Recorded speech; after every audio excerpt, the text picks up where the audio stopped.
Bueno, bien, recibimos al intendente canario, Yamandú Orsi. Buen día, Yamandú. Gracias por aceptar la invitación. Un gusto, encantado. Bueno, es inevitable después de esta charla que mantuvimos con Eduardo, mucho más tomando en cuenta de que hablamos de que los hechos se dan en un lugar como Santa Lucía. No puedes creer. Uno no tiene palabras para hablar con un hombre que obviamente está absolutamente destrozado y no debe entender nada, ¿no?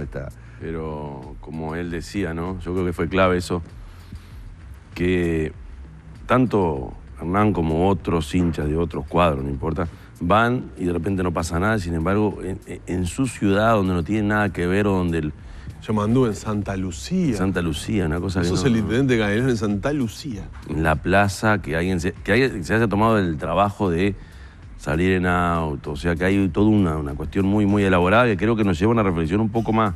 No soy quien para hablar de esto, pero no hay que entreverar todo en la misma bolsa. No, son temas bien distintos y problemas diferentes. Una cosa es el delito que se introduce en los colectivos y otra cosa es gente aparentemente normal que toma esa decisión. Eso es lo que a mí en este caso fue lo que más a todos nos llamó la atención. Sí, por supuesto. Que anden 70, 80 kilómetros para ir a hacer eso, una cosa extrañísima. Canelones tiene de alguna manera, y con el paso de los años más aún, muchas veces recibe la mala influencia de Montevideo, la mala influencia que genera la capital.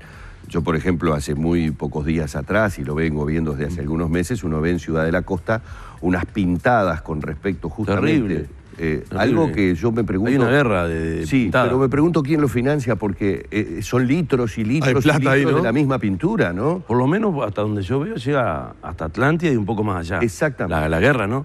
Y hay espacios como que ya fueron copados pero incluso las columnas en la Rambla. Es que pones una columna y a la mañana siguiente está pintada. Sí. Exacto. Lo que pasa es que también está lo otro. Si solo se quedara en eso, pero sabemos que por esto que estamos viendo no se queda en eso. Claro, porque además las inscripciones en los muros son muy agresivas.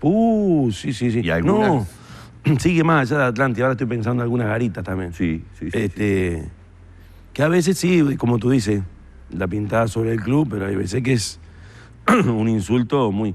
Lo que pasa es que de algo que también hay que analizarlo, que puede ser muy positivo, como es los grupos que se generan de cualquiera de los dos cuadros grandes en las distintas localidades, incluso hasta se llevan bien entre ellos. Claro. Entonces se reúnen los de uno y los de otro, y la mayor parte, el 99,9% de las veces no pasa absolutamente nada, y uno se entera de cómo se organizan las barras locales. Las peñas que le llaman en el caso de Peñarol. Le dice la peña, ¿no? Nacional no me acuerdo el nombre que tiene, pero eso pasa en todas las localidades nuestras. Y estoy seguro que se conocen entre todos ellos y vamos arriba. Sin embargo, este tipo de cosas o lo de la pintada insultante, claro, ahí también en el caso ahora de San Atasio estoy pensando que, claro, está el Centro de Alto Rendimiento de Peñarol allá. Y ahí empezó, claro, en Solimán. Pero después como que se entró a expandir y vino la reacción. Como te decía, si se quedara en eso, blanqueamos y quedará de nuevo como estaba o lo dejamos como está, pero sabemos que a veces es demasiado grueso lo que se pone, y ni hablar, que no lo he visto últimamente, cuando me acuerdo se hacía alusión a este tipo de hechos como parte del personas fallecidas, a los muertos. Hay todavía algunos muros ahí a la salida del Roosevelt con pintura, con homenajes de caso de Acuna. Claro, exactamente. Pero esto es una guerra de pintura, lo que estamos conversando. Hay guerra de cánticos en los clásicos, reivindicándose los muertos, algo que para mí tendría que terminarse ya. Radical. Un juez, de hecho creo que tiene la potestad, los árbitros, de cuando hay cánticos... Pero además, ahora me acordaba del caso de hace más de 10 años, quizás, lo de Acuna, que vivía allá en Ciudad de la Costa. Un hincha de Cerro. Un hincha de Cerro. Que hay una plaza que lleva su nombre, una familia también destrozada. Pero bueno, se ve que mucho como sociedad no aprendemos o no le hemos errado. Capaz que le hemos errado el camino. Sí, habrá que quienes en definitiva entienden del tema, como bien dice el intendente, ¿no? Uno opina desde el lugar de de ver el dolor de quien es directamente la persona involucrada, en este caso el papá, pero obviamente no tenemos los elementos, no podemos saber cuáles son las soluciones. Sí sabemos que en otros países donde incluso las situaciones eran mucho más graves, se pudieron solucionar. Así que habrá que ver a las personas idóneas para que nos ayuden. Junto al intendente de Canelones, hoy la propuesta era charlar un poco sobre el tema de los detalles del plan de obras, ¿no? Es decir, de alguna manera hemos convocado también a gran parte de los televidentes que tenemos en el departamento de Canelones, bueno, para charlar un poco sobre temas que tienen que ver con un departamento que anda en el 500.000 de habitantes. 520. Nosotros en el jingle que tenemos institucional, somos casi 500.000, decíamos. Vino el año 11 con el censo y se nos murió el jingle. Se murió el jingle. Más de 500.000 de canarios. 520.000. Y yo supongo que viene en aumento, ¿no? Maldonado y Canelones son los departamentos que siguen creciendo en cantidad de población en un país que somos los mismos. Evidentemente nos movemos. 4 de cada 10 canarios no nacieron en el departamento. Pero bueno, es una realidad y está bueno, y como departamento tenemos que tener las herramientas como para recibir bien a los nuevos canarios que van llegando por adopción. Acá tiene a uno. ¿Cómo lo recibimos? Bien. Tengo alguna cosa para contarles fuera de cámara, pero bien. No. Yo soy uno de los que aumenta el fenómeno Ciudad de la Costa. Sí. Esto es un tema, Ciudad de la Costa. La costa es uno, pero los corredores que salen de Montevideo o que entran a Montevideo, depende de cómo se vea, son cada cual un tema en sí mismo, por no decir un problema, capaz que es una oportunidad. Pero el corredor Ruta 5, el de Ruta 8, lo que es Villa García, Barros Blancos y Pando como una relación. Y la costa, que antes hablábamos solo de Ciudad de la Costa, yo me fui a vivir a Salinas hace 7 años, o sea que la costa ya es extendió. Un tema. Anoche volviendo del lo que era terrible la cantidad. Está bueno, porque uno dice, bueno, la gente está saliendo y está bueno que podamos elegir la costa uruguaya para nosotros los uruguayos y disfrutarlo. Fue difícil el regreso ayer. Muy difícil el regreso ayer. Pero dije, voy a esperar bien tarde. Fuimos a visitar a la familia o sea, me imagino que va a ser enero. A lo que voy, la costa en sí, incluso yendo hasta Maldonado, pero la costa canaria te genera un atractivo que después genera estas dificultades que vamos a tener que resolver. Ya que tocaste, no puedo eludirlo. Hay que levantar un centro. Porque llegaste hasta Salinas.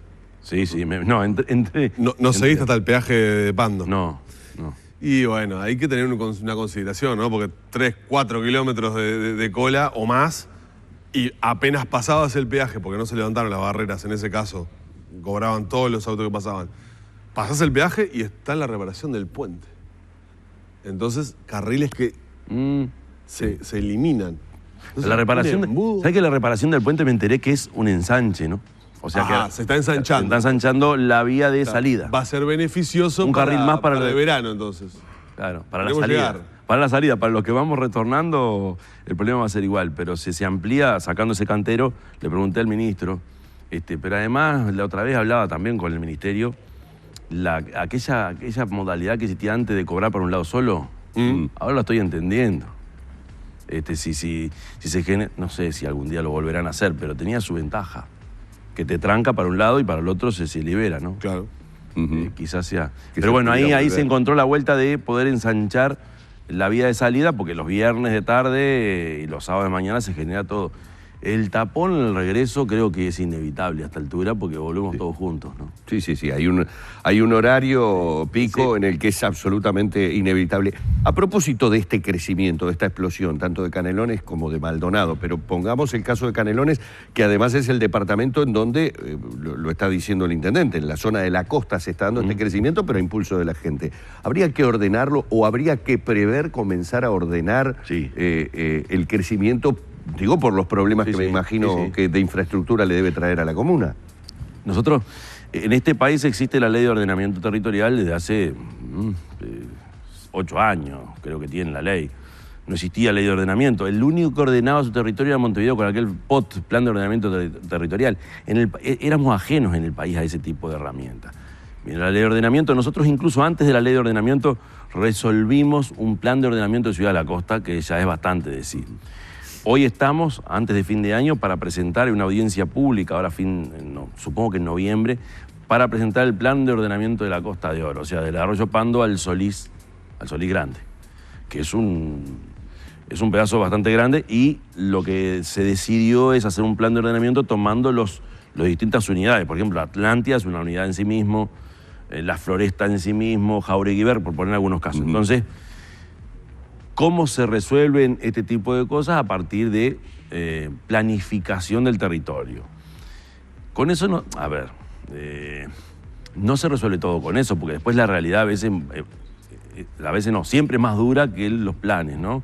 Y tenemos, por ejemplo, crecimientos irregulares o zonas que explotan más allá de que no hay norma que permitan un crecimiento por ahí. Ahí tenés todo el tema del asentamiento irregular como solución, entre comillas. Pero, por ejemplo, voy a poner un ejemplo donde vivo yo. Hoy vivo en Salinas y tenemos... yo creo que hay mucho más, sí, sin duda, hay más gente viviendo al norte de la interbalnearia que al sur. Entonces la interbalnearia se terminó convirtiendo en una calle interna. Una calle interna, es verdad. Le pasa a Atlántida lo mismo, le pasa a Parque del Plata, le está pasando a San Luis, cosa que hay que tratar de frenar, vamos a tener que frenarlo. ¿Qué quiero decir con esto? Que la ausencia de un plan genera... Bueno, le pasó a Yanatacio. Claro. Yanatacio es una calle interna, entonces es lo que debemos medir con mucho cuidado y ver cómo resuelves los temas de movilidad, el tema de salida, de entrada. Y bueno, no me olvido cuando se planteó hace pocos años la posibilidad de que la interbalnearia se elevara, por ejemplo, donde hoy hay algunos semáforos para evitar accidentes y para darle más dinamismo. Sí, hay zonas ahí donde estás mencionando, donde vivís, Sí. que es una Pinamar y odisea cruzar, Marindia, Neptunia, Salinas. Tenés 2 semáforos, pero la gente no cruza, y lo entiendo, y entiendo a nuestra gente, no necesariamente cruza ahí. E incluso, en lugares donde se han puesto puentes peatonales, ¿No los usan? yo nunca veo a nadie, no sé, veo más gente esperando para la oportunidad para meterse entre las hileras de autos que cruzando por ahí. Desde la Capuera en Maldonado para acá tenemos también en Atlántida, ahí en Las Toscas hay uno elevado que era un reclamo de la gente. En Salinas está el de siempre. Eso para la gente que cruza a pie o en bicicleta, pero bueno, el cruce normal, por ejemplo, salir de Marindia es terrible. Entonces, hoy tenemos una realidad que nos pasó por arriba. Somos muchos los que vivimos en lugares donde estaba pensado para otra cosa. Incluso cuando se genera, por ejemplo, una lluvia muy grande, viene el tema de que las casas se inundan. Claro, eran viejas casas de veraneo donde había una casa acá y otra a la otra cuadra. Bueno, ahora es todo mancha urbana, como se dice. Entonces ahí la impermeabilización del suelo ha sido... Claro, es que fueron ciudades o centros poblados que se desarrollaron no con la planificación de vida, o sea... Fueron pensados claramente, fueron pensados para otra cosa. La propia ciudad de la costa. Sí, evidentemente. Era un collar de balneario, sol y mar, lago, mar. Ahora es todo uno. Se unificó. Eso es lo que tenemos que evitar en este plan.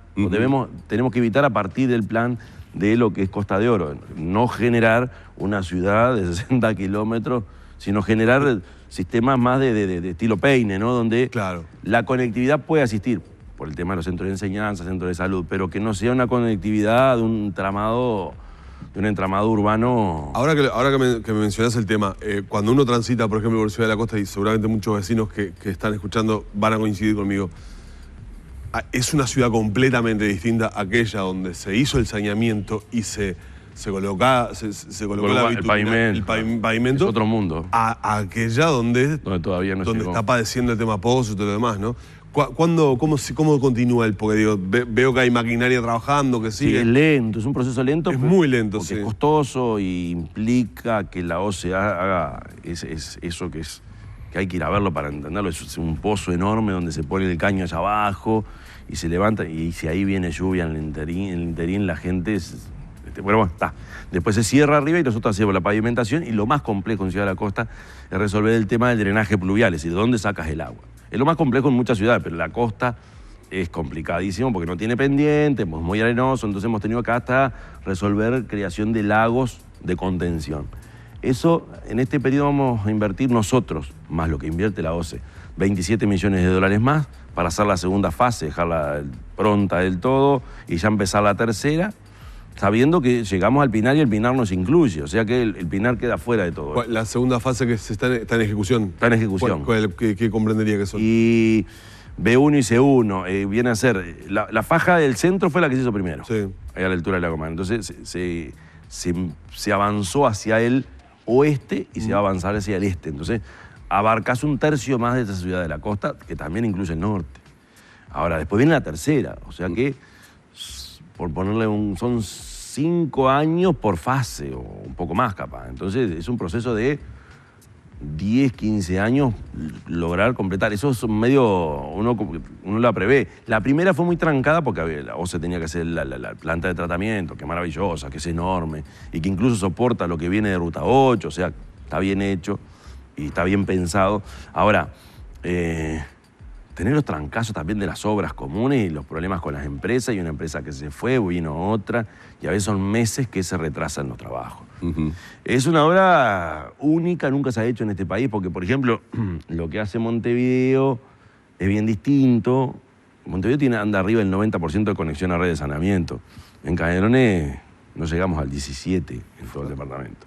Entonces, resolver Ciudad de la Costa o resolver lo que resolvamos de Ciudad de la Costa te permite levantar por lo menos ese nivel, que no quiere decir mucho, pero bueno, algo es algo. ¿Por qué? Porque La Paz Las Piedras, por ejemplo, solo el casco del centro tiene saneamiento, ¿no? No nos olvidemos que en el interior del país el saneamiento es un tema que lo asume la OCE, y en Montevideo es la intendencia que hace todo junto. Creo que también ha sido una ventaja, o por lo menos un acierto en su momento. Pero bueno, son parte de las obras. Ahora estamos analizando con Montevideo y San José, y con la OCE, y con el Gobierno Nacional, Ruta 5 Sur y Ciudad del Plata también, que Ciudad del Plata tiene problemas muy parecidos a Ciudad de la Costa. Sí, muy parecidos. Capaz que menos gente, pero por ejemplo otros problemas que es mayor, está más bajo el suelo, o sea, está más, el río Santa Lucía genera ahí un tema que hay que resolver, o sea, son temas de infraestructura de carácter nacional que nos lleva a repensar incluso si no habrá que buscar alternativas o mecanismos distintos de saneamiento, por ejemplo. Lo que sí no puede esperar, y eso un poco yendo a tu respuesta, es la pavimentación, o pasar aquello que está en tosca y el pozo permanente a pasar al asfalto, o a la carpeta asfáltica o al río asfáltico. Sí, pero eso lo tienes que hacer después que está el saneamiento, porque no vas a hacer otra carpeta asfáltica para romper. La otra que lo hagas, aunque no, sabiendo que ahí el saneamiento no va a venir. Es lo que hicimos en el Pinar. Nosotros avanzamos mucho en el Pinar, en hacer pavimentación con asfalto, sabiendo que es lo que nosotros llamamos la consolidación barrial, más allá de si hay o no saneamiento. Ahí lo que tenés que prestarle mucha atención, y tenemos que hacerlo, es resolver bien para dónde sacás el agua cuando llueve, ¿no?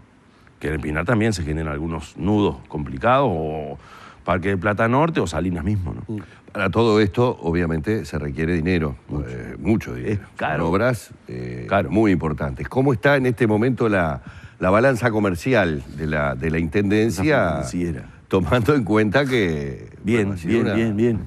Sí. ¿Qué quiere decir bien? Quiere decir que nosotros, para hacer obras de este tipo, precisamos un fondo extraordinario, todo junto, o lo que alguien puede pensar en un préstamo, o lo que nosotros llamamos los famosos fideicomisos, que no voy a entrar a explicar. Sí.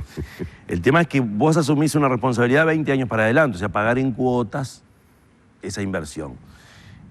¿Cómo podés hacer eso sabiendo que tu caja este año y los años que vienen está firme como para poder hacer frente a ese compromiso?